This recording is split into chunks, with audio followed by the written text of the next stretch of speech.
Domin sanin ci gabanka kana buƙatar hange, domin kuma sanin ci gaban ƙasarka kana buƙatar tunani da kuma hangen nesa.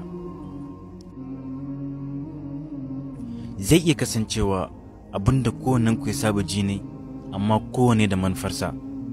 Dukan mu 'yan ƙasar Nijar ne, har kai ma mai sauraro na. Me zai hana wancan na kusa da kai ya bada fasararsa, kai ka bada tunaninka, ni kuma na bada iya ƙarfina domin kawo canji a ƙasar mu. Na san ba mai yiwa bane, amma tabbas sai an gwada ne za a fahimci hakan. Tunanin mutane sun bambanta, kamar yadda fuskokin mutane suka bambanta.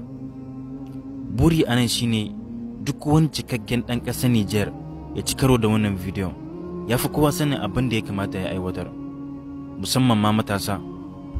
Ƙasashen duniya sun ci gaba, mu kuma ba wani ci gaba har zawa yau. Ci gabanmu shine waka, rawa, komedi da dai sauransu. Ta wani ɓangaren wannan ci baya ne. Ko ka san cewa ta hanyar komedi za ka iya tura sako kowa ya fahimta, amma ba kamar na wannan ƙasar ba.